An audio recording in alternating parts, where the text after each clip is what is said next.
It's in Masechet Pesachim, which is very fitting since there are many humorous asides in the Seder itself. All right, but we are pretty far from the Seder. We are now at the culmination of our work there at the foot of Mount Sinai.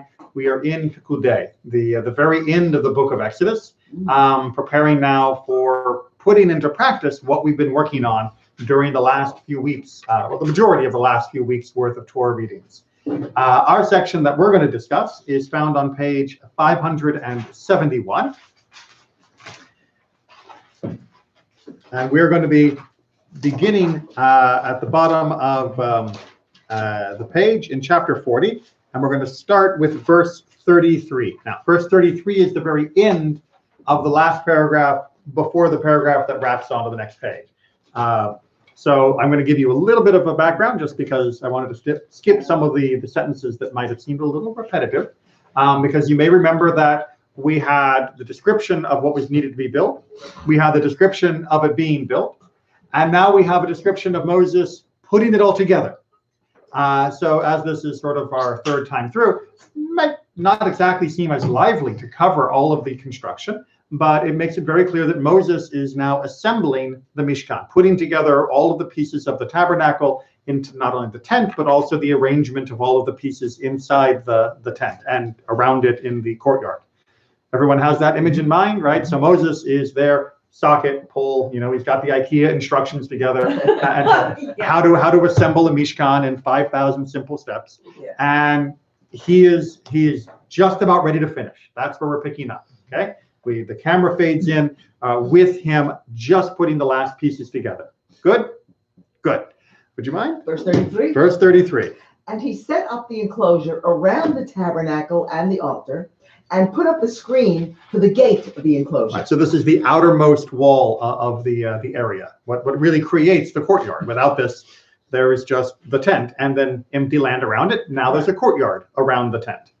When Moses had finished the work, the cloud covered the tent of meeting, and the presence of the Lord filled the tabernacle. Okay, we're going to pause right there because I usually wait to point out Hebrew things, but this is going to be kind of important. So what actually fills the tent? A cloud? Presence of the Lord. Well, the glory. So there is definitely a cloud, right? We get a cloud that covers it, but that's not quite what it says is filling, right? The presence of the Lord. The presence of the Lord. Great. What's the word for presence in the Hebrew? Anybody able to dig over on the Hebrew? It is kavod. Well done. You get a gold star. Right, so there's also can be glory. Well, kavod really inherently in and of itself never means presence. That's not really at all the etymology of the word. Right. It literally means glory or honor. You've probably seen on many ritual objects like a challah plate or a challah cover, it'll say something along the lines of lichvod haShabbat, right? For the honor or for the glory of Shabbat, which is explaining to yourself why you have a lovely cloth for your bread rather than just putting a paper towel over it, right? It's because you want to give honor, you want to give glory to this act rather than just use some random rag. That's the same root that's being described here, and it's the same word, the kavod, that's been used in other places for God's presence, such as Mount Sinai. So we talk about God's presence with the term kavod, but I just want to point out that it's not as obvious and seamless as the English translation makes it seem. Because if you were to say God's glory was in the room, what does that look like? What does that feel like? We can maybe feel like we understand better when we use the word presence, which is why the translation does it. But we are supposed to be unsure of what to make of this. Right? The Torah was not designed to erase all of our questions and make it so we could easily film this as a movie. The Torah was designed so that we would sometimes have to stretch ourselves to understand what's being described here. So keep in mind that we're talking here, when we say presence, about the honor or glory of God that is filling this space. All right. In order to make that a little bit clearer, however, we get some immediate effects of this activity. Moses could not enter the tent of meeting because the cloud had settled upon it and the presence of the Lord filled the tabernacle. When the cloud lifted from the tabernacle, the Israelites would set out on their various journeys. But if the cloud did not lift, they would not set out until such time as it did lift. For over the tabernacle, a cloud of the Lord rested by day, and fire would appear in it by night, in view of all of the house of Israel throughout their journeys. All right, and that's going to finish the book of Shemot. And then we will go into Leviticus, which details a very narrow period of time about what we're going to do with this tabernacle now that it's been built. And then we'll pick up in Bamidbar with the continuing of the journeys, right? That's what the book of Numbers is really about, is our actual journeys that we take with this Mishkan. Okay, so what's going on here?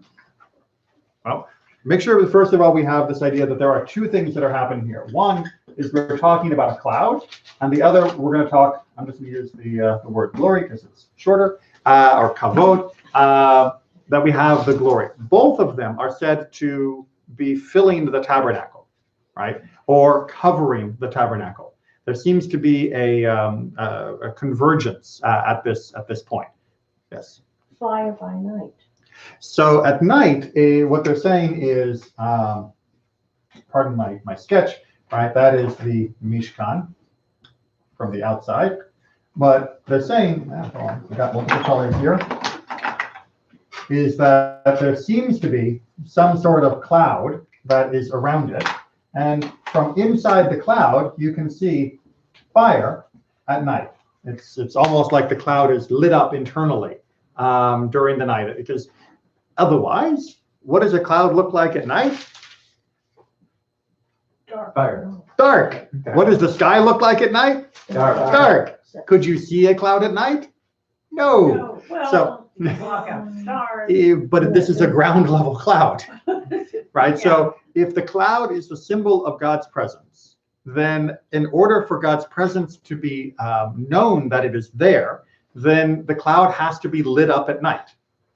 Understand now why it's mentioning specifically the fire, because if the point of God's presence is not God's presence, but the point of God's presence is our awareness of God's presence, then you need lighting, or else God's presence is no longer visible to the people. And in many ways, that was kind of what the Mishkan was all about, was making God's presence, was making God's kavod visible, turning something that is inherently intangible, right? God has no body, God has no form, God has no shape, turning it into something that could be visible without being idolatrous.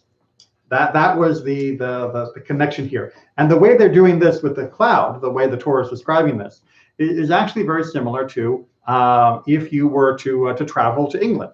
Not that England is the Mishkan, although they did try to claim that they had taken over from the Israelites at a certain point in their history. If you go to visit Buckingham Palace, how do you know whether Her Majesty is in residence? The flag. There's a flag, right? They fly a special flag to let you know when she's inside.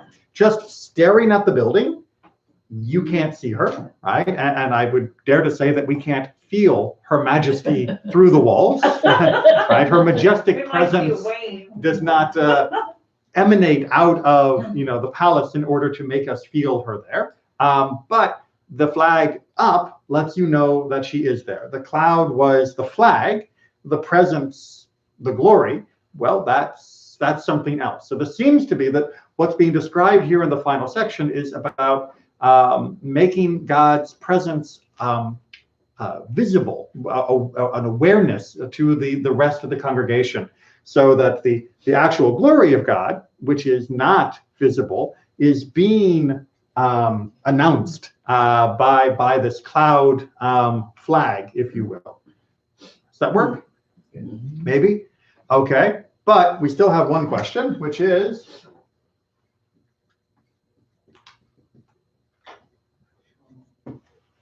what's Moses doing? What just happened? Rather suddenly, Moses can't go in. Moses can't go in, No. right?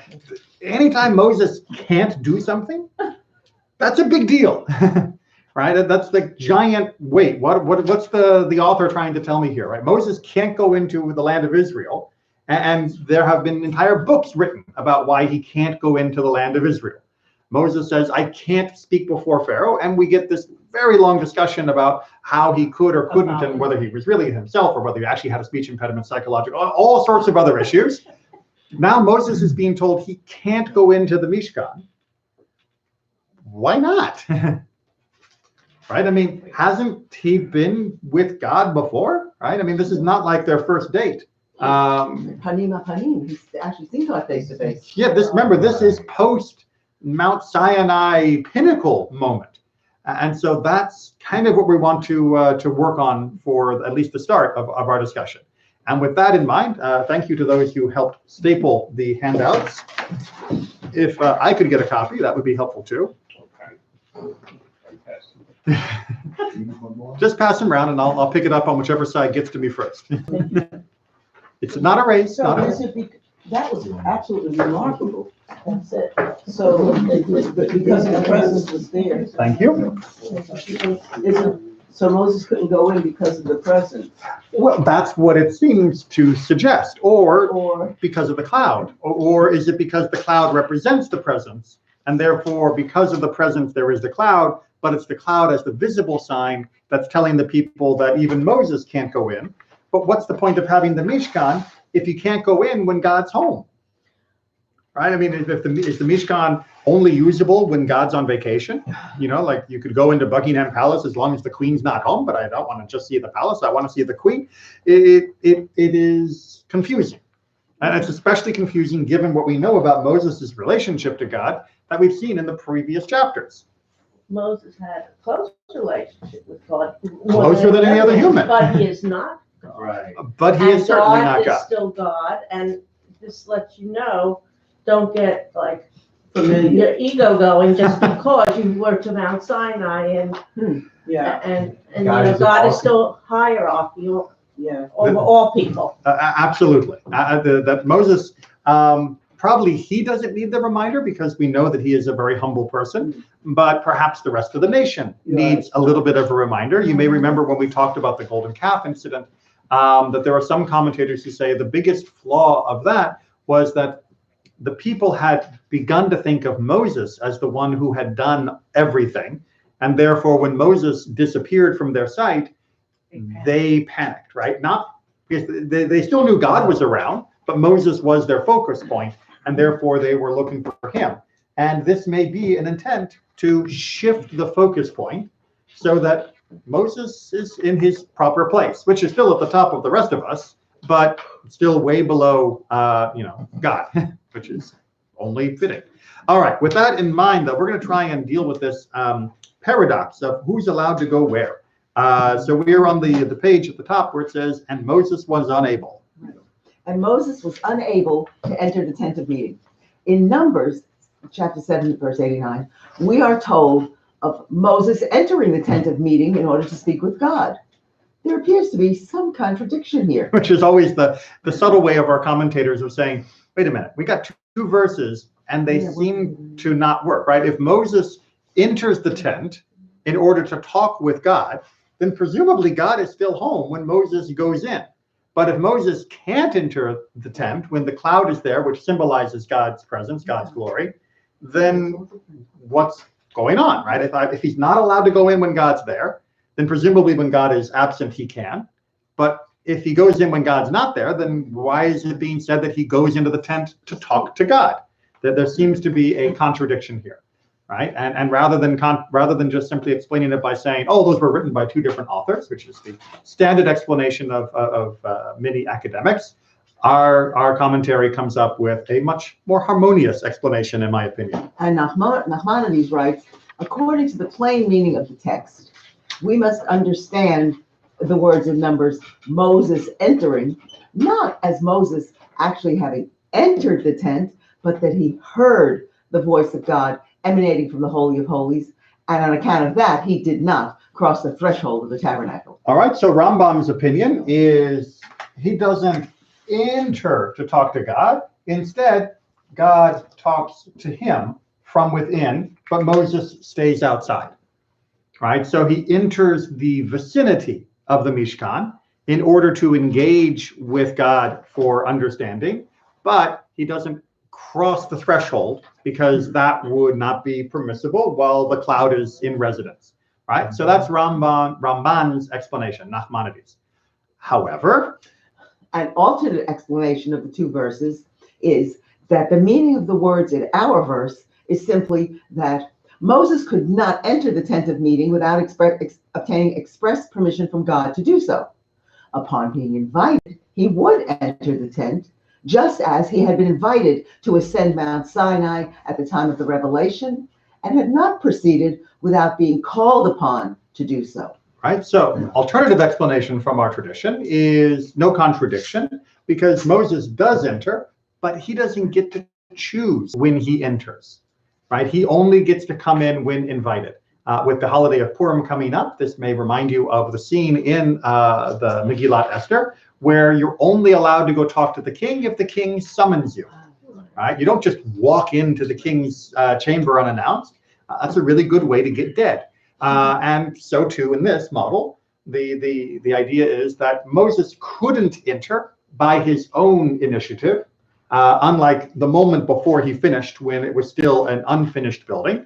But once it is done, now it is God's domain, quite literally, and therefore Moses can only come when called, which you might be surprised to learn. The first verse of the next book of the Torah begins with, "And God called to Moses from the tent of meeting," with Vayikra, right, which is the book of Leviticus. So that does fit quite neatly. But we have two different explanations here.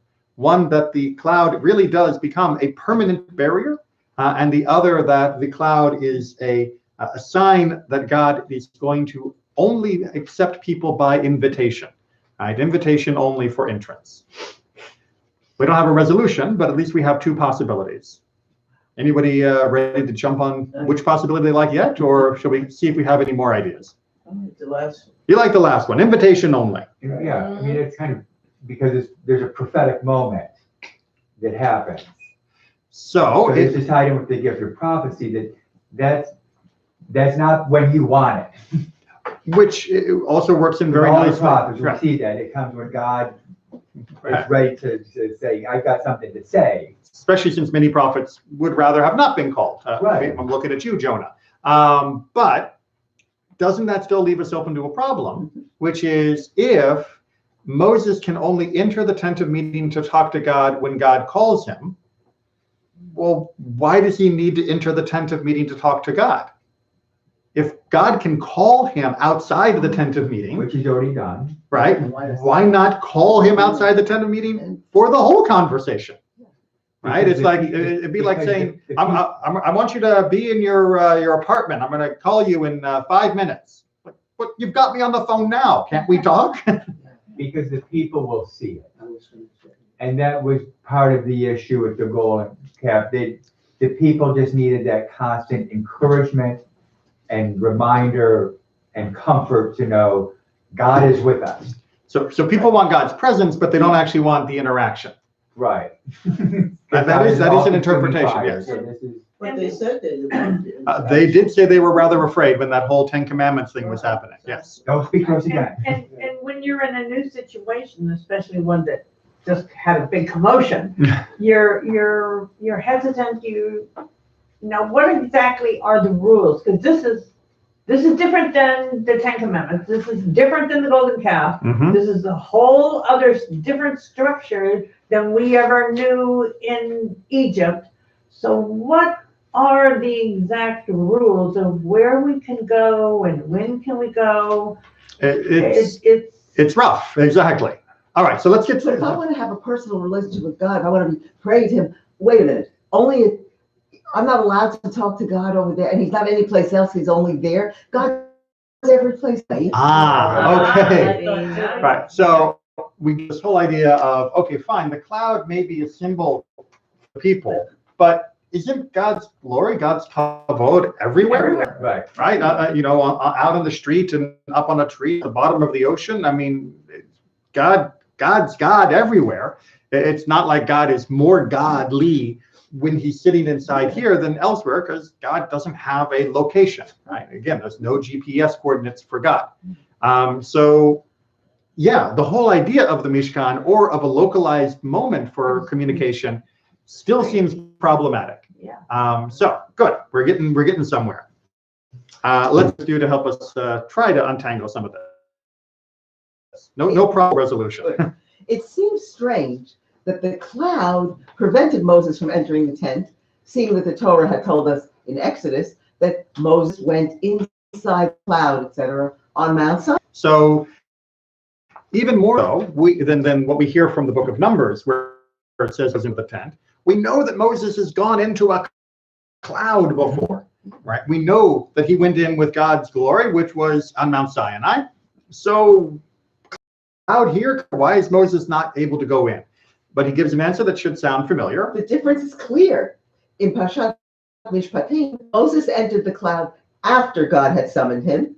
In this instance, no summons from God had been forthcoming. All right, so we don't have a summons yet, right? So he's taking the opinion of the second text, which is to say it's not that the cloud itself is preventing, right? There's not like some special force field in the cloud. It is simply the appropriate behavior to enter without an invitation. And we know that because he did enter the cloud before, after an invitation.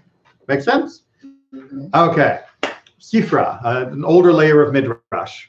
Two verses that contradict each other until a third verse comes and resolves the contradiction.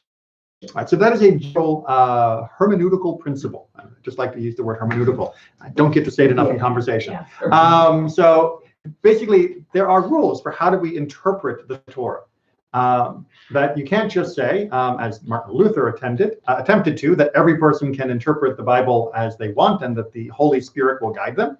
Judaism says no, because you will make mistakes, and your mistakes will affect not only you, but the community around you. That we need actual interpretive principles, rules, and guidance. One of them is if you have two verses that contradict, you don't just pick the one you like best, you look for a third verse that will help harmonize the apparent contradiction, right? Because the idea that there is an actual contradiction is simply impossible. Because how can there be an actual contradiction when there is a single divine author of all that are being held against one another? So, which is if you come across two verses, you need a third. States in Exodus 19, and the Lord descended upon Mount Sinai, upon the top of the mountain. But another verse in Exodus 20 says that from the heavens I spoke to you. All right, so what's the contradiction? Did he descend or was he up in the heavens? Exactly. Was God on top of the mountain in heaven when the whole Mount Sinai experience was happening? Mount Sinai experience. That's something like Woodstock, the Mount Sinai experience, the T-shirts. And, I was there. Where was you? Exactly. But the real question here is, where was God? Was God on the mountain or was God in heaven? Because these two verses, and they're only a little bit apart from each other in the Torah, seem to be mutually contradictory. So a third verse comes and resolves the contradiction. In Deuteronomy, from the heavens he made you hear his voice to exhort you. And on the earth he showed you his great fire, and his words you heard from the midst of the fire. Okay. So the idea being, go ahead. His voice from the heavens and his speech on the earth. They're not mutually contradictory because God did two things that were very similar, but one emanated from ground level, one emanated from heavenly level. Now, it's important to always remember that when we talk about heaven here, we're not the canopy of sky. We're talking about the science fiction terms, the extra dimensional reality in which God dwells, but which has no place, time, or location. That when we talk about heaven, we're talking about that existence of God's, which is wholly unique. So God speaks to us from heaven, and we hear it on earth. And therefore, both sentences are correct, even though you might think that they sounded contradictory. And in order to drive that further, there is a different resolution, which is still similar, but a little bit more direct. We are hereby taught that the Holy One, blessed be he, bent the heavens over Mount Sinai and spoke with them. And David said in Psalms, and he bent the heavens and came down, and thick darkness was under his feet. Right. So the idea here would be that if you were to draw a picture of the Mount Sinai experience, I still want a t-shirt, that, this is the earth part, right? That's the actual mountain. And that normally we think of heaven as being, heavenly. But for this, there was a reaching down of heaven to touch the world at Mount Sinai. A portal opened, a thinning of the veil between our reality and God's reality. You can picture this however you like, but they're using the idea of bending down, which is always a symbol of graciousness in biblical poetry. You bend down as a way of assisting, a way of helping. Right? So God reached down to us. Why? Because we still have trouble reaching up to God. So right? that's like the Esther analogy when the king reaches down his scepter to. We can continue it that way exactly. That we needed the king to reach to us because we couldn't ascend on our own. And as we saw, even when God reached to us, it was still overwhelming for us, which is why we end up with the Mishkan and Moses doing a lot of the heavy lifting for us in the aftermath. But the idea here is that there was a moment where heaven and earth touched more clearly and palpably for everyone involved. So that's giving us an idea of what it means for God to be present at a moment, right? It's not to say that God is here and not over there, right? It's not like God was at Mount Sinai, but God wasn't at Mount Everest. It is to say that God was more perceptible at Mount Sinai to a larger number of people than he was perceptible at Mount Everest at that same moment. Right? Doesn't mean God was any diminished at Mount Sinai or Mount Everest. It just means our ability to perceive was enhanced at that particular moment. Does it make sense? Maybe? Maybe. Okay, it goes on. So one verse states in Numbers, and when Moses came to the tent of meeting to speak with him, etc. And the other one in Exodus says, and Moses could not come to the tent of meetings. This is resolved by another verse in Exodus because it said he couldn't come to the tent of meeting for the cloud rested upon it. Say, whenever the cloud was there, Moses did not enter. When the cloud departed, he entered and spoke with Hashem. Okay, so we get a third option, which was the one that I also mentioned as a hypothetical. But now we can see it has roots in the textual analysis, which is when the cloud was there, no entry. When the cloud was gone, then he could enter. But notice what is happening here, which I said sounded a little illogical, but is now trying to drive home a point that I'm glad we reached, right? It sounds illogical because we were assuming that the cloud and the glory were absolutely intimately connected, right? Meaning God's presence, God's glory, God's honor was there, and that's why the cloud was there. And so if you removed the cloud, it meant God was gone. The same way that if you ran the flag down at Buckingham Palace, it means the Queen's not there. So if I want to have an audience with the Queen, the flag better be up, or else I'm going to be waiting until she gets back, and then the flag will go back up again. So we said there would be a problem if you said the cloud was gone, and that's when Moses could enter, because who's Moses talking to if God is gone with the cloud? What the Sifra seems to be hinting at here is that the cloud may have been a symbol of God's presence, but the cloud itself wasn't God's presence.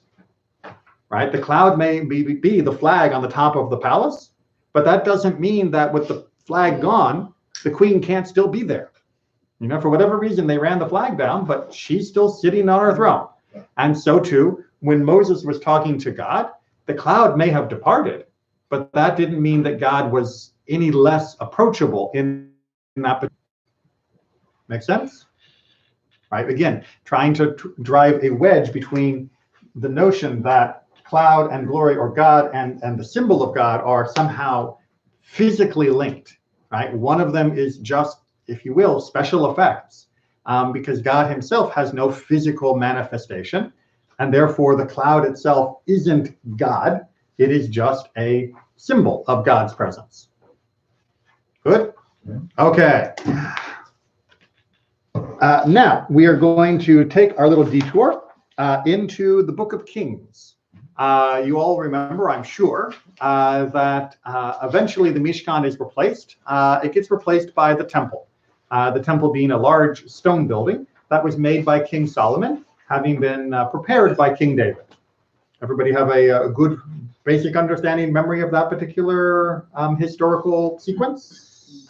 Good, because if you don't have that, then we got to catch up first. But just suffice it to say maybe that King David wanted to build the temple. He couldn't, so his son Solomon did. When he did, it replaced the Mishkan. It replaced the tent and the cloth with the stone and everything else. Okay, so the Mishkan lasts More than 400 years, yeah. 400 years. And then they moved to the structure in Jerusalem. Right. For another 5. A few hundred years, yeah, longer, yeah. Yeah. It goes down pretty fast after Solomon. Yeah, well, I mean, the temple. Well, the temple is finally destroyed, as you know, in 586. Yes. Okay, I'm just Okay, trying to. you're just trying to get the timeline. Timeline Okay. of how long each building is So serving a purpose. when that building was finished, when the temple was finished, you may not be surprised to see a similar effect.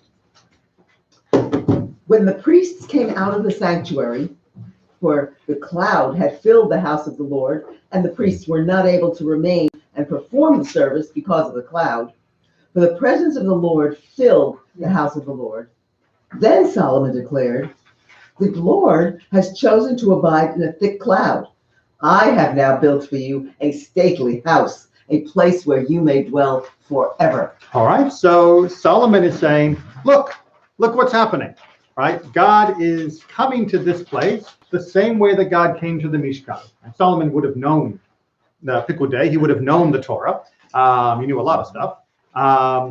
And that meant that he would have been seeing the parallel here very poignantly. And this is therefore a symbol of God's acceptance of the temple, almost a transference, if you will, of God's new stately residence.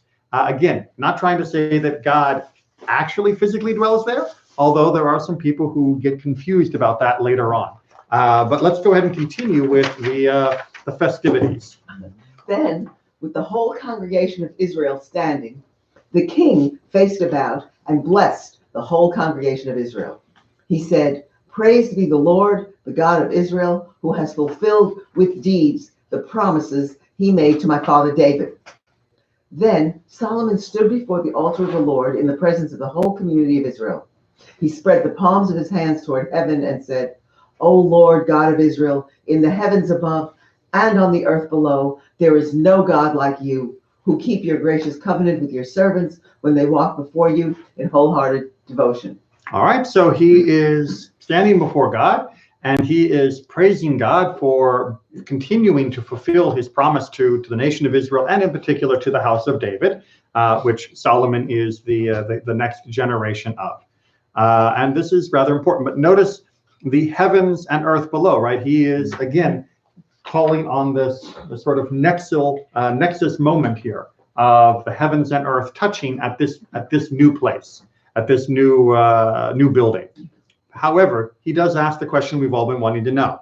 But will God really dwell on earth? Even the heavens to their uttermost, those reaches cannot contain you.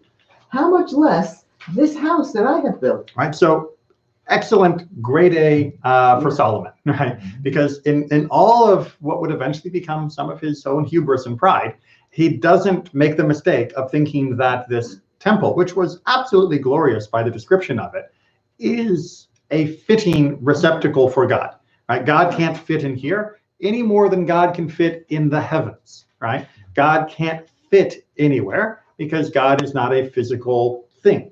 And you can only fit something into some other thing. God is not physical, therefore fitting is not even the right word.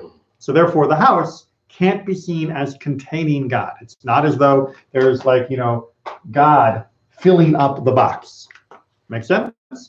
Okay, onward. Yet turn, O Lord my God, to the prayer and supplication of your servant, and hear the cry and prayer which your servant offers before you this day. May your eyes be open day and night toward this house, toward the place of which you have said, my name shall abide there. Throughout the book of Deuteronomy, God continually refers to there will be a place that I will establish my name. And Solomon is saying, this is it. Keep going. May you heed the prayers which your servant will offer toward this place. And when you hear the supplications which your servant and your people Israel offer toward this place, give heed in your heavenly abode, give heed and pardon. May your eyes be open to the supplication of your servant and the supplication of your people Israel, and may you heed them whenever they call upon you. All right, so what Solomon is doing here is a very subtle shift of how the focus is meant to work for the nation. What he's saying is that whereas before we were talking about this meeting of heaven and earth in either the Mishkan or Mount Sinai or other things, the temple, he's saying a little bit different perhaps, which is, that's an eyeball, that the eyes of the nation will be turned towards the temple, right? Well, you say, sure, we all, that you turn towards Jerusalem, and if you happen to live in Jerusalem, you turn towards where the temple was. If you are on the Temple Mount, you turn towards where the Holy of Holies. We all been raised with the idea that we face towards where the temple was as a sign that goes all the way back to Solomon's declaration. So we've been doing that for a while, despite what some people claim. And that was meant to focus us on not the building, of course, but on God. Right? The idea was that the temple was meant to be a symbol of God's presence in order that we would be willing to turn towards God's presence. Again, when we talked before, this is reminiscent of why perhaps the Mishkan was meant as a surrogate for the golden calf incident. That when we showed that we really need something to look at, God gave us this. Now, the Mishkan, which eventually evolved into the temple, which was something that we could look at. Why does that work? And why does that work differently, especially the way he is talking here? Because if you imagine, and again, this is only for the illustrated purposes of doing Solomon's poetry, if you imagine God on the other side looking at the temple day and night, what happens?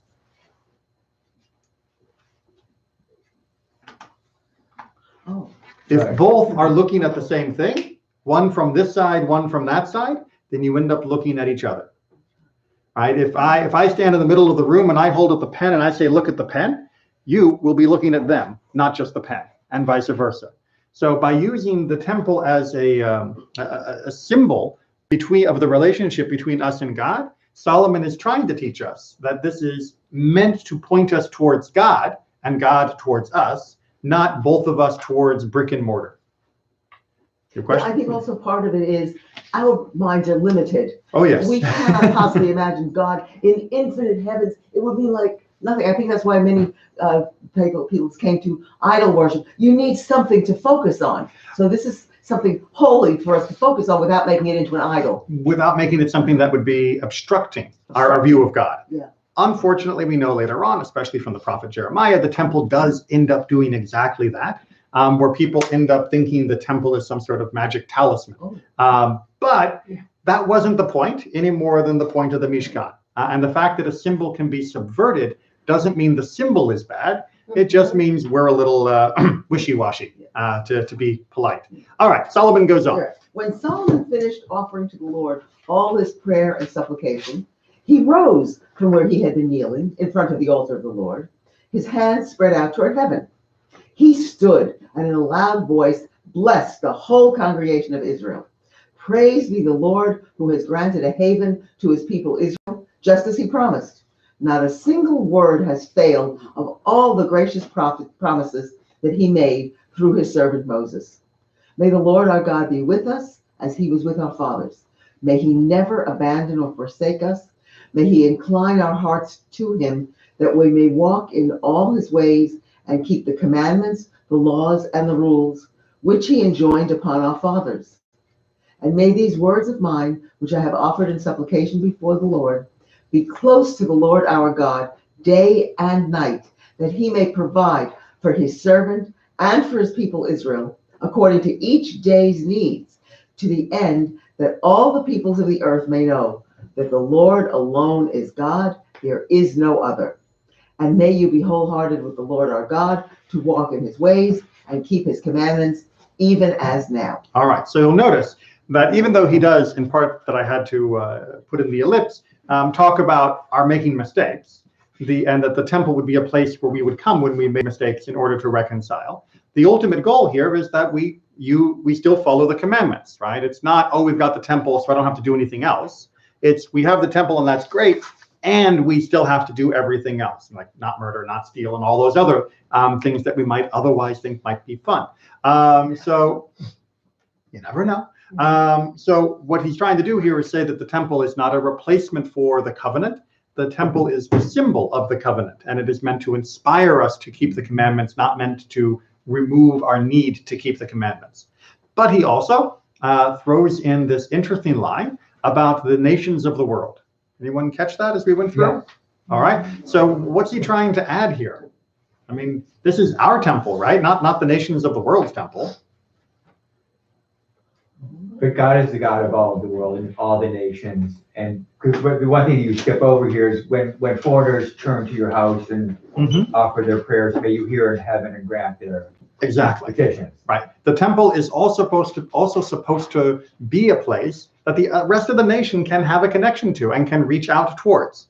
Right. The temple was not meant to be private property, exclusive only to the Jewish people, the children of Israel. It was supposed to be a symbol for the whole nation, because again, if it's now a nation A and nation B, what happens?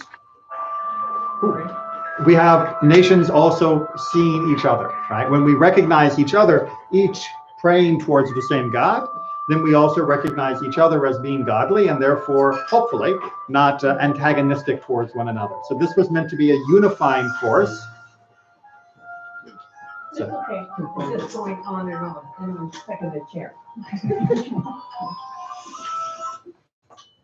Oh, no, There usually is a button for cancel. Yes. Yes. You don't have to take every ridiculous call, I know. since 90% of them are completely pointless or worse. All right. Now that we've got this from Kings under our belt, we need to use it to help us analyze what we've already got from the Torah. So if we can continue at the bottom, we're also still in the Sifra. Where Rabbi Yossi Haglili says, it is written in Kings, and the Kohanim were not able to stand to minister because of the cloud, for the glory of the Lord filled the house of the Lord. Right, that was the beginning we found of the chapter 8 in Kings. And that's where it's seen that the angels were given license to destroy all who would approach. Okay, so now we have a different interpretation. Whoa. The cloud doesn't symbolize whether God's here, God's not here, flag up, flag down. He seems to be saying that the flag symbolizes danger, danger, danger, right? God is in the house and you ain't worthy. And therefore, if you come too close, the angels have been given permission to destroy any interlopers. The trespassers will be shot sign on the fence post. That's his interpretation. Right. But we're going to work on that. Because similarly in Exodus it says, and I shall cover you with my palm until I have passed. This is, remember when Moses asks to see God's glory, and God says, you can't see my face, but you can see me from behind. God passes in front of him while he's in the cleft of a rock. And it says that he has the palm on Moses, and then he removes it and Moses sees him from behind. Right, so that's the episode that it's being discussed here, and the explanation is? That's where it's seen that the angels were given license to destroy. That if Moses had peeked, he would have been toast. Right, and that moment there was life hanging by a thread, and his decision not to peek was why he went on breathing. Seems to be the implication. To bring that together. Similarly, it says in Psalms. In Psalms. So I swore in my wrath that they would not enter my rest. When my wrath abates, they will enter my rest. All right, so Arba'im Shana, right? So the end of Psalm 95, which we have at the beginning of Kabbalat Shabbat in our tradition, finishes with the idea that God said, I swore in my wrath they would not have my rest. This is in context talking about the generation of the Exodus, where God basically said they're not going to get to rest in the land of Israel, they're going to be stuck in the wilderness. And out of context, the Sifra is saying, God is telling the people that when my dander is up, you will be in trouble if you try to approach. But notice what is added to that. When it's down, then you may enter. right? That there are times to approach and times not to approach. So the idea that this is a warning sign is not a warning sign that coming too close to God is bad. It's the idea, according to that interpretation from Psalms, that coming close to God when you shouldn't come close to God is a problem, right? That there are moments when you are not prepared because of the state of the relationship to come close. And I'm sure all of us have had very minor versions of this in our own lives, where perhaps we have upset someone or said something upsetting, or perhaps we've been upset or annoyed. And the last thing we want to do is talk to that person right now, because we know if we do, it's not going to go well. And sometimes you just have to walk around the block, right? The old count to 10, cool down, breathe a little bit. This is not trying to say that God is, impetuous or needs to breathe, but we need to recognize that we have to work on ourselves first before we can really get the most out of that reconnection with God. This is why we don't come on in Yom Kippur and just say, all right, God, forgive me. We are supposed to actually have reflected on what we have done, so that conversation with God will not be a demand, but instead will be a reconciliation. So this idea here is not talking about God being, angry, wrathful, and, shooting swords out of his eyes. This is the idea of there are moments to approach and moments not to. And the cloud apparently was a symbol of when to and when not to. Then Isaiah peeking through the curtain, seeing the seraphim and all of that. Mm-hmm. And he felt completely unworthy. And that was a huge risk. So yes, the sages say that any of the Nevi'im, the prophets who tried to glimpse heaven directly, it was all very, very difficult. But for most of them, it was God's decision that they see, not their decision that they see. So it wasn't a question of them risking, it was a question of God knowing they were ready, even if they didn't always feel like they were ready. Yeah, but that's... Except Isaiah, I'll go. Well, sometimes... And then he finds out what it was in his head. Yeah, sometimes you got to... Typical. Sometimes you still have to do it. All right. So let's look at Rashbam's discussion of all of this. We're now on our last page. The cloud rested upon it immediately after it had been put up. This was a way of God demonstrating his love for the people of Israel. So far from being danger sign, this was actually a sign of love. That doesn't mean those two are opposite, by the way. A parent who smacks their kid's hand away from the fire is a loving parent, not a bad parent. Later on, the cloud moved from being over the tabernacle and filling the whole tabernacle with his presence and concentrating on being above the Holy Ark. This has been explained in Exodus, where the Torah defines the side of the Shekhinah as being between the two cherubs on the lid of the Holy Ark. And Moses is described as hearing the voice of God originating from the area between the extended wings of these two figurines. That's in Numbers. Mm-hmm. We find something similar when the temple Solomon had built was inaugurated back in Kings, that the priests could not enter due to the presence of God which filled the temple. God had also appeared in a cloud, much as he had in the desert. Subsequently, he reduced his presence to the area we just described, enabling the priests to perform their duties. All right, so Rashbam, one of my favorite guys, gives a very interesting synopsis of many of the ways to interpret these different issues. And he says, look, yes, the cloud was always there as a symbol of God's love and God's presence to the Jewish people during our wanderings. However, sometimes that cloud would contract to the Holy of Holies, or more specifically, to the space between the two cherubim on top of the Ark of the Covenant. And that was the point where Moses would then converse with God. And he brings all the different verses there, as you can see, to try and show that fits all of the different texts that we have that discuss this. But then he throws in, being the wonderful logician that he is, that is also just logical. Because if God's presence always filled all of this, even if Moses could go across the threshold, the menorah that was in here and the showbread and all the other things that were in the outer part of the Mishkan, not to mention, what was happening in other parts of the tabernacle or the courtyard, how could anyone have done any of the work? right? You can't come in to light the menorah if it's all filled with the presence of God. And likewise, the temple in Jerusalem during Solomon's day. Even though the cloud must have pushed out everyone during that inaugural moment, it also must have contracted so that they would be allowed to do the work they needed to do. So rather than having a static picture of the cloud, we have to see one as being expansive and contracting. And indeed, this is how I think most of us experience our encounters with God over our lifetime.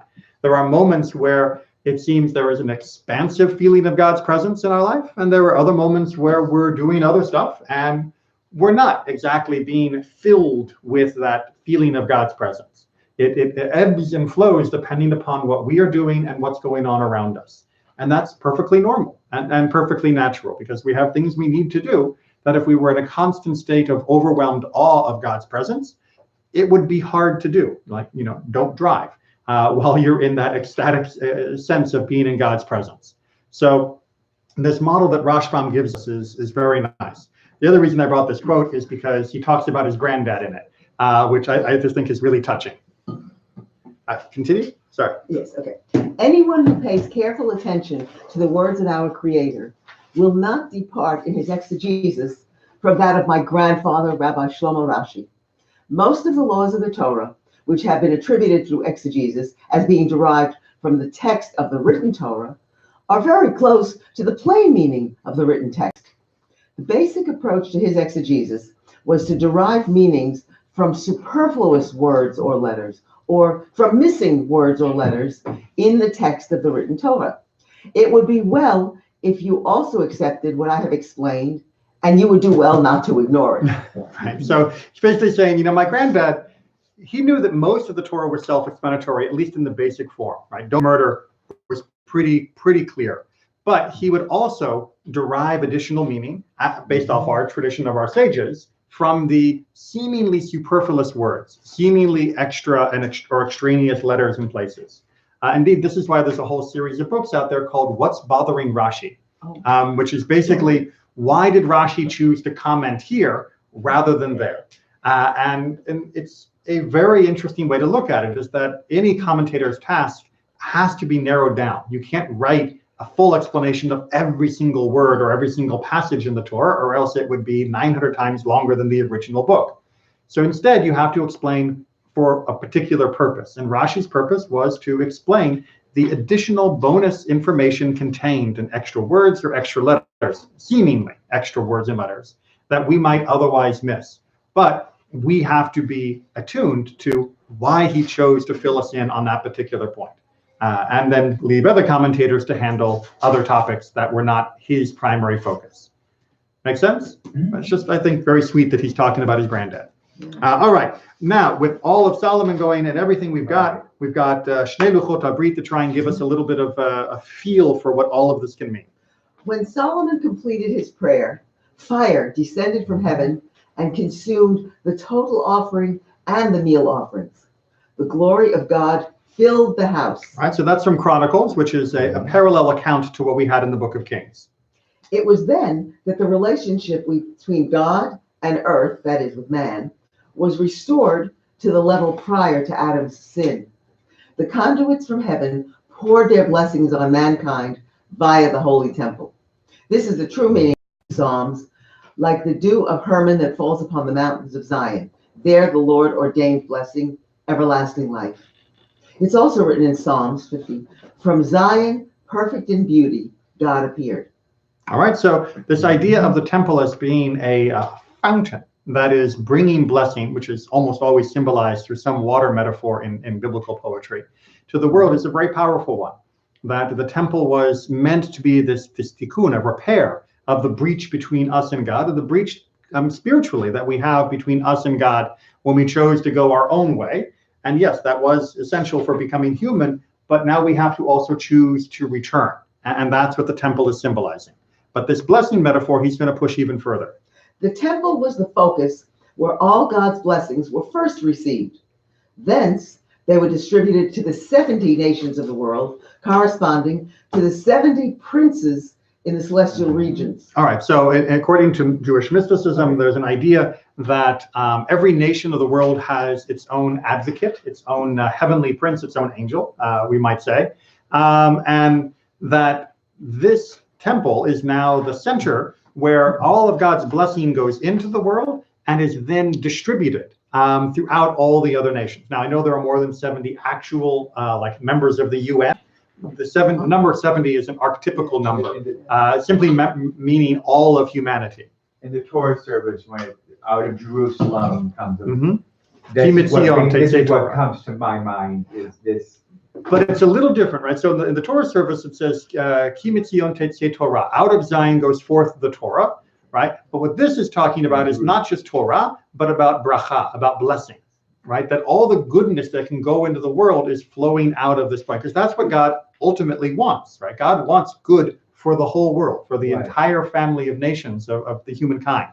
And the temple was not supposed to be seen as our private fountain of blessing. It was meant to be seen as splashing down on Jerusalem, yes, but then, flowing outwards into the rest of the world. And to get proof for that, he continues. All these 70 nations received a reward from Jerusalem. That is, all mankind benefited from the temple of the Jewish people. This was a promise God had already made to Abraham in Genesis. All the families of the earth shall bless themselves through you. Right, so the idea of how will they get blessed through us? It's because through us, there will be this blessing of the temple, which will bring blessing to them. Right, we will be simply the people who live closest to the fountain, but the conduits, the aqueduct of blessing, will spread across the entire world, and every nation should be blessed. Every nation should have that ever flowing and outpouring of God's goodness, and the temple was always meant to be a symbol of that. Unfortunately, we know from our history that it did not serve that purpose perfectly, because too many other nations did not treat it that way, and we didn't treat it that way. But the symbolism of the temple, which still plays a large part of parts of our liturgy and parts of our thinking, should be only held in our mind for this purpose. Right? It's not about having another cathedral somewhere in the world or another temple or shrine to compete with others who have massive architecture. It is about having something that can serve as a symbol of the blessing God wants for all of the children of earth. Hopefully, we'll have that symbol in our day for that purpose.